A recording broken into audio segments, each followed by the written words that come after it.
Hello friends, welcome to my YouTube channel.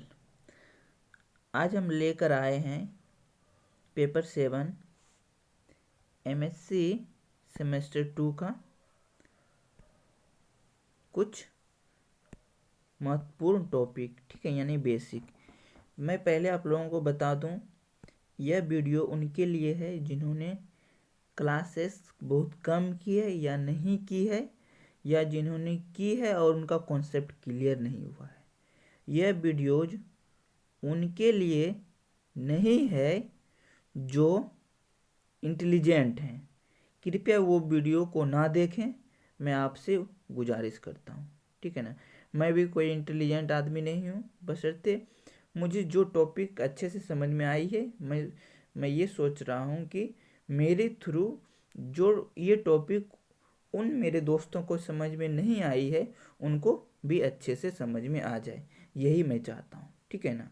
मैं भी कोई ब्रिलियंट स्टूडेंट नहीं हूँ, बस मुझे जो टॉपिक आता है मैं सोचता हूँ मैं अपने दोस्तों को सिखा दूँ।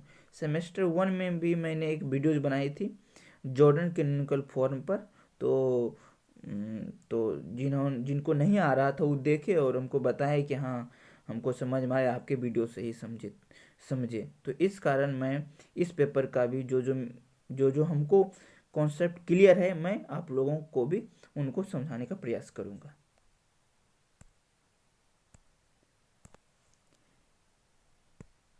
पेपर 7 में आप लोगों को मालूम ही होगा कि हम लोगों का पेपर 7 है डिफरेंशियल एंड इंटीग्रल इक्वेशन, ठीक है ना। तो पहले हम बात करेंगे कि इंटीग्रल इक्वेशन होती क्या है, ठीक है ना। तो मैं आप लोगों को ज़्यादा टाइम नहीं लूँगा, सीधा आप समझिए कि इंटीग्रल इक्वेशन में क्या होता है कि हमको कोई अगर इक्वेशन है, उस इक्वेशन में जो है हमको जो चीज़ निकालना हो, यानी unknown function appears under one और more integral sign is called integral equation. कहने का मतलब सीधा समझिए, यहाँ पर सीधा समझिए कि वैसा इक्वेशन जिसमें हमको जो चीज़ निकालना हो वही इंटीग्रल इक्वेशन के अंदर फंसा हो। जैसे इस एग्जाम्पल में हमको वाई टी निकालना है, जो कि वाई टी मेरा क्या है, इस इंटीग्रल इक्वेशन के अंदर फंसा है। तो ये होता है मेरा इंटीग्रल इक्वेशन।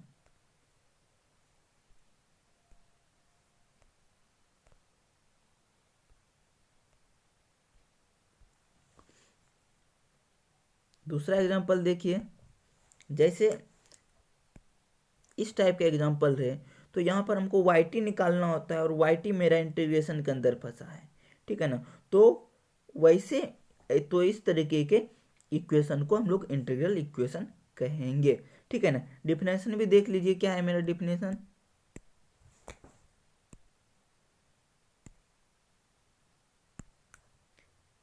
डिफिनेशन क्या है, an integral equation in which unknown function appears under one और मोर इंटीग्रल साइन। मतलब जो हमको अननोन हो, जो यानी जो हमको निकालना हो, वो वन और मोर इंटीग्रल, मतलब ये जो इंटीग्रल साइन है, एक भी रह सकता है, दो भी रह सकता है, वो भी इंटीग्रल इक्वेशन ही मेरा कहलाएगा, ठीक है ना। जो हमको चीज़ निकालो वो इंटीग्रल इक्वेशन के अंदर फंसा हो। सीधा समझिए कि जो हमको चीज़ निकालना हो वो इंटीग्रल के अंदर फंसा हो, वैसे इक्वेशन को हम लोग इंटीग्रल इक्वेशन कहेंगे, ठीक है ना। अब देखिए, अब हम लोग इंटीग्रल इक्वेशन का टाइप पढ़ लेते हैं,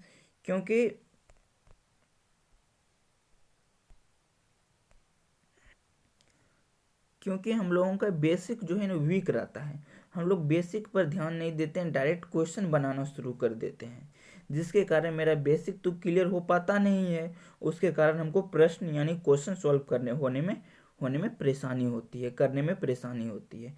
तो पहले हम लोग एकदम धीरे धीरे पहले हम लोग बेसिक को समझ लेंगे। जब आप एक बार बेसिक समझ लेंगे ना, उसके बाद क्वेश्चन को खुद ब खुद सॉल्व आप करने लगेंगे, ठीक है ना।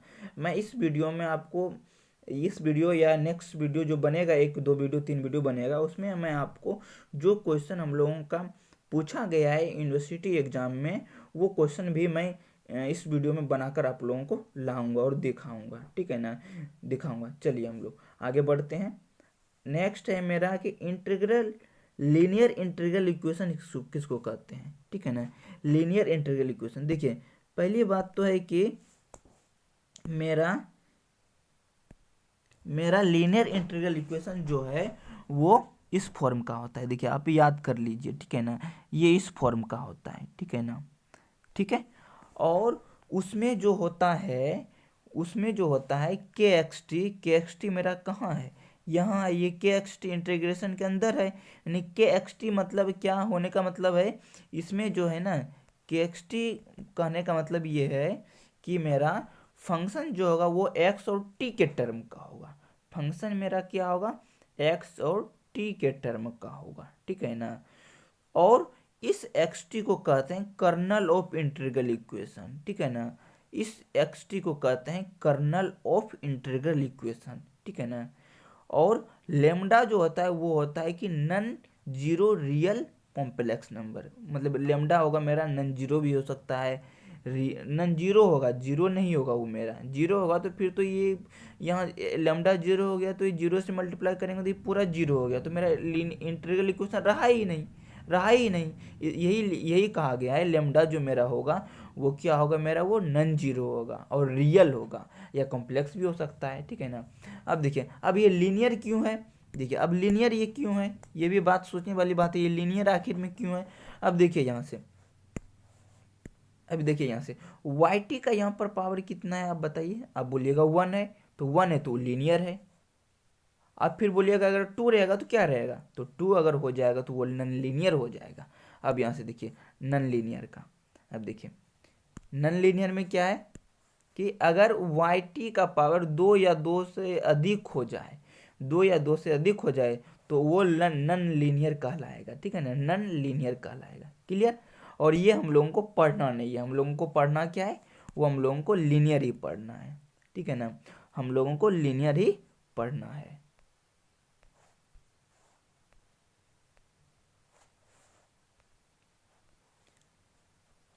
अब चलिए नेक्स्ट टॉपिक पर चलिए।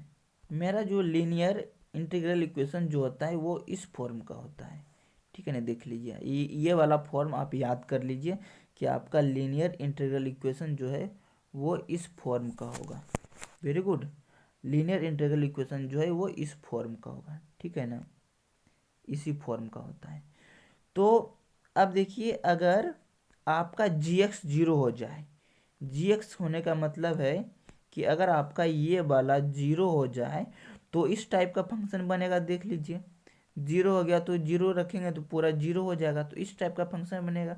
तो इस टाइप के फंक्शन को बोलेंगे first kind of linear integral equation. क्या बोलेंगे इसको, first kind of linear integral equation, ठीक है ना, first kind of linear integral equation बोलेंगे, ठीक है ना। और वही अगर जी एक्स वन हो जाए, जी एक्स वन हो जाए मेरा, तो उसको बोलेंगे second kind of linear equation, second kind of linear equation, जो कि हम लोगों को पढ़ना यही है, यही इसी से क्वेश्चन मेरा बनेगा और इसी से क्वेश्चन मेरा दिया ही जाता है, ठीक है ना, सॉल्व करने, ठीक है ना। अब चलिए, अब आपको फर्स्ट काइंड और सेकंड काइंड के बारे में पता चल गया कि जी एक्स अगर जीरो हो जाए तो वो फर्स्ट काइंड होता है, और जी एक्स अगर वन हो जाए तो वो क्या होता है, मेरा सेकंड काइंड होता है, ठीक है ना। और थर्ड में क्या है, अगर जी एक्स मेरा ना वन के बराबर हो ना जीरो के बराबर हो, यानी कि वो जी एक्स जो है मेरा इन टर्म ऑफ एक्स हो जाए, तो वो होता है third kind of linear equation, जो कि हम लोगों को नहीं पढ़ना है, हम लोगों को नहीं पढ़ना है, ठीक है ना। चलिए अब हम लोग नेक्स्ट टॉपिक पर चलते हैं। नेक्स्ट टॉपिक है मेरा कि होमोजीनियस और non homogeneous linear integral equation क्या होता है, ठीक है। अब चलिए आप देखेंगे यहाँ पर, ये जो आप इस यहाँ पर देखिए G X F X G X Y X equal to F X plus lambda integration A से B K X T Y T D T, ये वाला आप देखे होंगे, ठीक है ना। अब देखिए यहाँ से, इसमें अगर मेरा, यहाँ से समझिए सीधा, अगर मेरा ये वाई टी नहीं, अगर एफ एक्स जीरो हो जाए, अगर एफ एक्स जीरो हो जाए तो वो होता है क्या, मेरा होमोजीनियस, ठीक है ना, वो क्या होगा मेरा होमोजीनियस। अगर एफ एक्स जीरो ना हो वो होता है मेरा नॉन होमोजीनियस, ठीक है ना। चलिए हम लोग देख भी लेते हैं क्या लिखा हुआ है नीचे, ठीक है ना। देखिए यहाँ पर क्या है,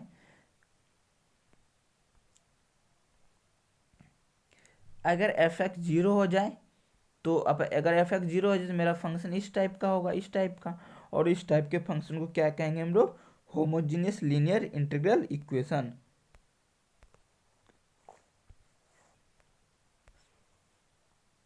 ठीक है। और अगर मेरा यहाँ पर क्या है, अगर एफ एक्स मेरा क्या है जीरो ना हो, जीरो ना हो तो वो क्या होता है non homogeneous linear integral equation, ठीक है। तो बेसिक वाली बातें तो क्लियर होनी ही चाहिए, ठीक है ना। अगर आपको बेसिक क्लियर नहीं है तो कुछ प्रश्न बनाने में, सॉल्व करने में बहुत दिक्कत आएगी, ठीक है ना। अगर आपको नहीं समझ में आया तो आप वीडियो को पॉज कीजिए और पीछे कीजिए, फिर से देखिए, बार बार देखिए। कहा जाता है क्या कि 10 बुक पढ़ने से अच्छा है एक बुक पढ़िए, बार बार पढ़िए। 10 बुक पढ़ने से ज़्यादा अच्छा है कि एक बुक को बार बार पढ़िए, ठीक है ना। तो आपको क्या है इसमें कि अगर नहीं समझ में आए तो बार बार इसको देखिए। बेसिक क्लियर होना बहुत ज़रूरी है, बेसिक क्लियर होगा तब आपका आगे क्वेश्चन हम लोग सॉल्व कर पाएंगे। ऐसे हम लोगों से क्वेश्चन सॉल्व नहीं होगा, रट के तो परीक्षा पास कर जाएंगे, ये तो निश्चित है कि कोई फेल करेगा नहीं, सब पास करेगा। बस कोई रट के पास करेगा, कोई समझ के पास करेगा, ठीक है ना। अब चलिए नेक्स्ट टॉपिक है क्या क्या मेरा, फ्रीडोल्म। फ्रीडोल्म क्या होता है देखिए, फ्रीडोल्म लीनियर इंटीग्रल इक्वेशन क्या होता है। देखिए इसमें है कि फ्रीडोल्म में देखियो, 1 मिनट में हम खत्म कर देंगे क्या है। फ्रीडोल्म में जो होता है ना, ये इंटीग्रेशन ए से बी है, इस पे निर्भर करता है, ठीक है ना। ये इंटीग्रेशन जो है ए से बी इस पे निर्भर करता है। अगर ये अगर ये क्या है मेरा यहाँ पर अपर लिमिट और लोअर लिमिट अगर कांस्टेंट हो जाए तो वो क्या होता है मेरा, वो कांस्टेंट होता है। अपर लिमिट या लोअर लिमिट अगर कांस्टेंट हो जाए तो वो क्या होता है मेरा फ्रीडोल्म। सीधा क्लियर समझिए, अगर मेरा जो है लिमिट अगर कांस्टेंट हो जाए, लिमिट मेरा अगर कांस्टेंट हो जाए तो वो होता है फ्रीडोल्म। फ्रीडोल्म लीनियर इंटीग्रल इक्वेशन, ठीक है ना। मतलब कि देखिए यहाँ पर लिखा हुआ है कि लिखा हुआ है upper limit and lower limit equal to constant, अगर कांस्टेंट हो जाए तो वो क्या होता है फ्रीडोल्म। चलिए एक एग्जांपल की मदद से इसको समझ लेते हैं। एग्जांपल देखिए, देखिए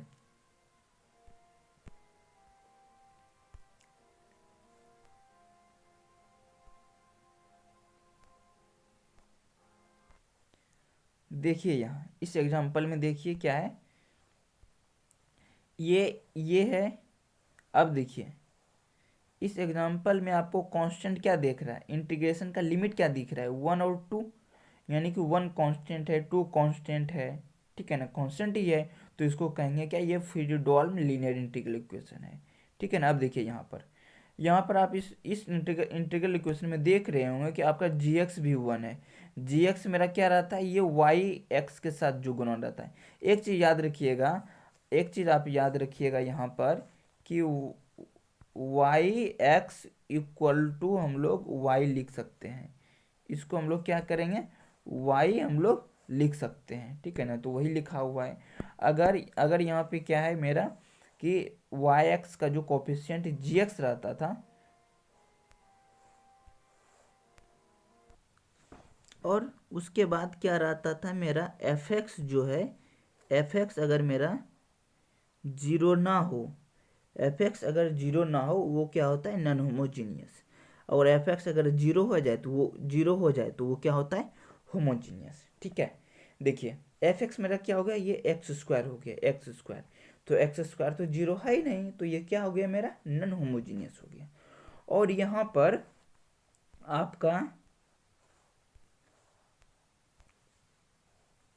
पर आपका क्या है मेरा अपर एंड लोअर लिमिट कांस्टेंट, तो इसको क्या कहेंगे फ्रीडोल्म। तो कंप्लीटली क्या बोलेंगे हम लोग, कंप्लीटली क्या बोलेंगे, ये नॉन होमोजीनियस है, सेकेंड काइंड है और फ्रीडोल्म है। ये लीनियर इंटीग्रल इक्वेशन क्या है, नॉन होमोजीनियस है, सेकेंड काइंड है और फ्रीडोल्म है। अब नेक्स्ट है क्या, वोल्टेरा। क्या है आपका, वोल्टेरा लीनियर इंटीग्रल इक्वेशन। तो इसमें क्या होता है आपका, वोल्टेरा लीनियर इंटीग्रल इक्वेशन क्या होता है, इसमें जो है आपका ये वाला जो है, इसमें क्या होता है कि लोअर लिमिट क्या होगा मेरा, कांस्टेंट होगा या जीरो हो सकता है, और अपर लिमिट आपका रहेगा एक्स, सिर्फ एक्स रहेगा, ठीक है ना, वो वेरिएबल टर्म में रहेगा, वो सिर्फ एक्स टर्म में रहेगा, ठीक है ना, तो वो होता है वोल्टेरा।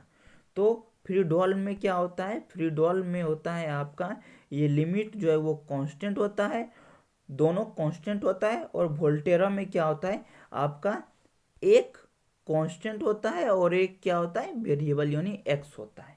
तो ऐसे इंटीग्रल इक्वेशन कहीं दिखे तो उसको कहेंगे वोल्टेरा लीनियर इंटीग्रल इक्वेशन, ठीक है ना। अब चलिए इसका एक एग्जांपल ले लेते हैं।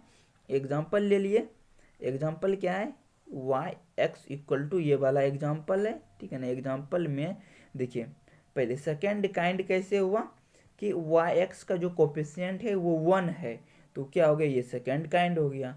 और ये क्या है, नॉन होमोजीनियस है, कैसे, काहे कि एफ एक्स मेरा जीरो नहीं है, इसलिए क्या है ये मेरा नॉन होमोजीनियस है, ठीक है ना। उसके बाद क्या है, वोल्टेरा क्यों है, क्योंकि इसका एक लोअर लिमिट जो है वो क्या है कांस्टेंट है या जीरो हो सकता है, दोनों में से कुछ भी हो सकता है, और एक क्या है ये एक्स है, मतलब अपर लिमिट क्या है एक्स है। तो ये क्या हो गया मेरा, ये वोल्टेरा लीनियर इंटीग्रल इक्वेशन, ठीक है ना। अब चलिए, अब चलिए कुछ ऑब्जेक्टिव है मैं आप लोगों को बता दूं। देखिए क्या है, ये ऑब्जेक्टिव 2020 में पूछा गया है। ये क्या है कि which one of the following true, कौन सा ट्रू है, तो क्या है ऑप्शन 1 क्या है, एफ एस इक्वल टू ए से B K S T D T is non linear, non linear. पहले नॉन लीनियर इंटीग्रल इक्वेशन, पहले देखिए, पहले तो ये मेरा क्या है, इसमें वाई टी है ही नहीं, वाई टी मतलब कि यहाँ पर कुछ है ही नहीं, तो ये तो होगा ही नहीं, पहले ये तो क्लियर हो गया। उसके बाद क्या है नीचे देखिए कि G S equal to F S plus A से B K S T G T D T is non linear. ई देखिए जी टी का पावर 1 रहे तो वो क्या होता है लीनियर, और 2 या 2 से अधिक रहे तो वो क्या होता है नॉन लीनियर। तो यहाँ देखिए ऑप्शन नंबर 3 में क्या है मेरा, 2 या इसका पावर 2 है, इसका मतलब ये क्या हो गया, ये होगा मेरा नॉन लीनियर, ठीक है ना। अब चलिए एक और ऑब्जेक्टिव क्वेश्चन था यहाँ पर, नहीं है, बस बस आज का वीडियो यहीं तक रहने देते हैं, ठीक है ना। और अगर आपको ये वीडियो अच्छा लग रहा है और समझ में आ रहा है तो आप हमको बताइए, तो मैं शायद आगे वीडियो बनाऊंगा, नहीं तो मैं नहीं बनाऊंगा वीडियो, ठीक है ना। ये मैं अभी लास्ट में मैं साफ तौर से बोल देता हूँ, ये वीडियो उनके लिए नहीं है जो इंटेलिजेंट हैं, जो मेरे जैसे स्टूडेंट हैं, एवरेज बिलो हैं, जिन्होंने क्लास की है, जो कि क्लास में जिनको समझ में नहीं आया है, और जो कि क्लास किए ही नहीं है, वीडियो उनके लिए समर्पित है, ठीक है, मेरे तरफ से। ऐसा मत सोचिएगा कि मैं वीडियो बनाकर आप लोगों को समझा रहा हूँ तो मैं ज़्यादा जानकार हूँ, वैसा नहीं है। हमको जो टॉपिक समझ में आया है, बस मैं सोच रहा हूँ कि वो टॉपिक आपको भी समझ में आ जाए, क्योंकि मैं सेम 1 में भी वीडियो बनाया था जॉर्डन कैनोनिकल फॉर्म पर, ठीक है ना, जो कि बहुत सारे मेरे दोस्त ने देखे थे और बोले थे कि हाँ ठीक है, अच्छा है, मैं समझ गया, और मैं एग्जामिनेशन में बना भी दिया। तो यही पर्पज़ को देखते हुए मैंने ये वीडियो बनाया है। चलिए, वीडियो अच्छा लग रहा है तो बताइएगा, फिर आगे बनाएंगे वीडियो इसी टॉपिक पर। जो जो मेरा टॉपिक क्लियर है, मैं उस वही टॉपिक जो एग्जामिनेशन की दृष्टि से बहुत अच्छा है, कि एग्जामिनेशन में बहुत वीवीआई है, तो मैं वही टॉपिक का पर वीडियो बनाऊंगा ज़्यादा, ठीक है ना। चलिए बताइएगा वीडियो कैसा लगा, ठीक है।